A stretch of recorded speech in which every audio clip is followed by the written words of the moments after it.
a couple Johns in the Bible. I'm talking about St. John. Some of the Johns that you might see have a 1, 2, and 3 in front of it. Some have an I, 2 I's, 3 I's. I just want straight John. If you don't know your Bible, Matthew, Mark, Luke, John, number 4 in the New Testament. John chapter 5. Just want to tell you a little story. Get y'all out of here. And verse 1. And this is what it reads. After this, there was a feast of the Jews, and Jesus went up to Jerusalem. Now there is at Jerusalem by the sheep market a pool, which is called in Hebrew tongue Bethesda, having 5 porches.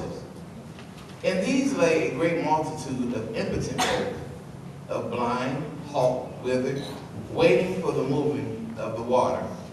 For an angel went down at a certain season into the pool and troubled the water. Whosoever then first, after the troubling of the water, stepped in was made whole of whatsoever disease he had. And a certain man was there, which had an infirmity 38 years. When Jesus saw him lie, and knew that he had been now a long time in that case, he said unto him, Wilt thou be made whole? The impotent man answered him, Sir, I have no man, when the water is troubled, to put me into the pool. But while I am coming, another steppeth down before me. And Jesus said unto him, Rise, take up thy bed, and walk. And immediately the man was made whole, and took up his bed, and walked. And on the same day was the Sabbath. I just read to you John chapter 5, verses 1 through 9. So those that didn't bring their Bibles, you know that I'm telling the truth. All right.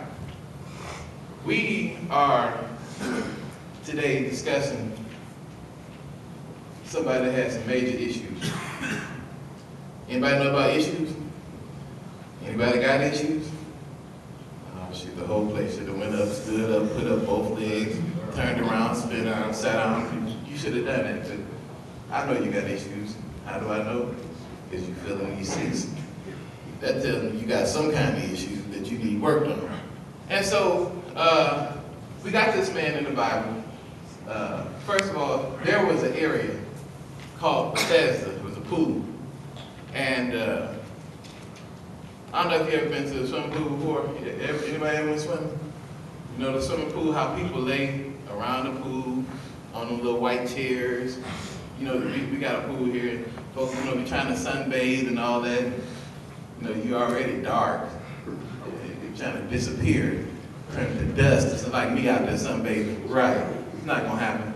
And so these people were out by the pool, but they wasn't sunbathing. They were out there because they were ill and they were sick.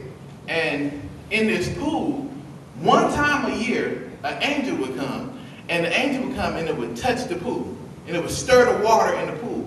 And the first person that got into the pool, it doesn't matter what you had. You could have had AIDS, you could have had anthrax coming out your nostrils. Whatever your issue was, if you would have got the pool first, whatever it was, you were healed. First person in the pool. There was a man that was by this pool. They never did give his name, but he had been by this pool. And he had been there for quite some time. Bible says he was there for 38 years. That's a long time. 38 years for some of y'all is double your age. Some is triple your age. Some is quadruple your age. 38 years, this cat dealt with the same issue. And the problem that I had was, he was in the area to get help, but for some reason he wasn't getting it. Sound like anybody you know? In the area where you can get the help that you need, but for some reason I'm not getting what I need. And the first thing that he said when Jesus came to him, Jesus said, do you want to be healed? He didn't say, yeah, Jesus, I want to be healed. The first thing he said was the reason why he couldn't be healed. So we ask you, do you want to be helped? The first thing a lot of people say is some kind of excuse of why I can't get help. Well, don't nobody like me, no way. They don't really want to help me. Don't nobody really care about me.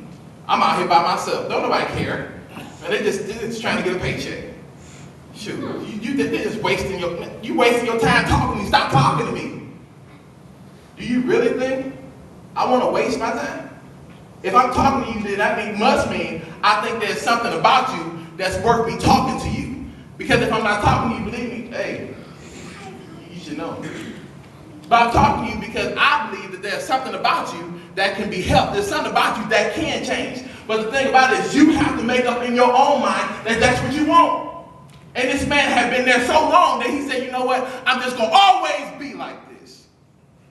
And so this is what he did. I'm going to help you out real quick. I know I'm just messing up the shouting.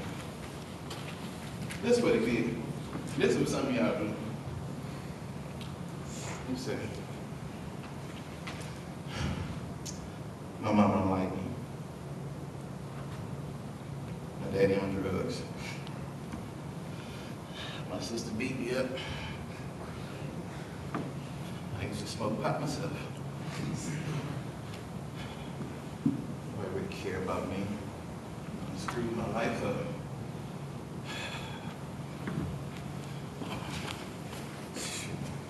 Oh, it's gonna be like this.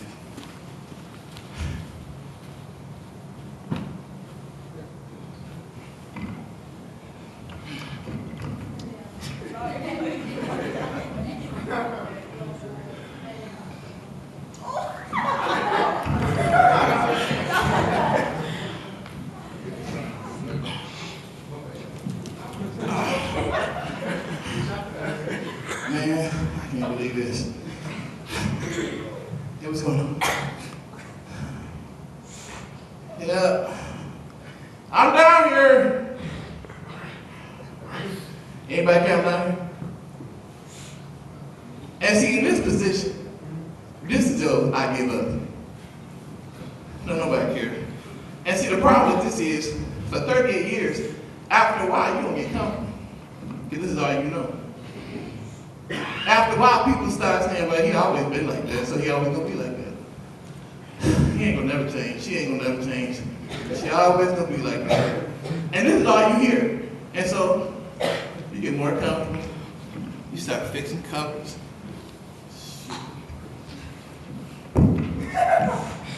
Alright, this is where it's at right here. And you start to sit there and get used to being a mess. And here comes somebody to help you. And this is all you do. Huh? What?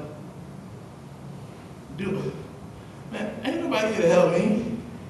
I'm cool, thanks.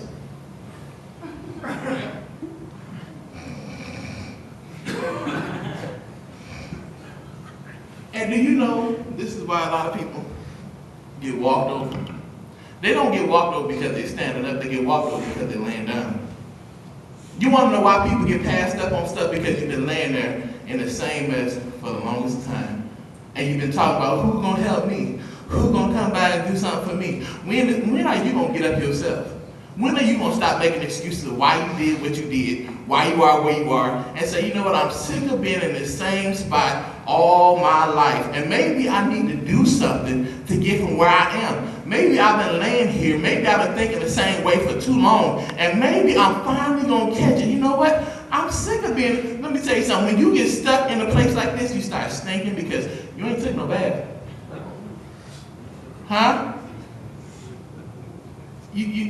I don't know if you ever met anybody with bed sores that's been in the hospital. You start getting all kinds of scars on you. And you wonder, why am I sore?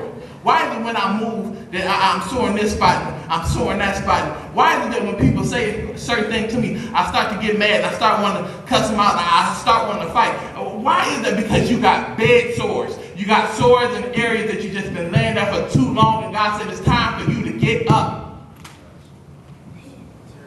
But after hearing this message today, thanks, Mr. White. Appreciate you.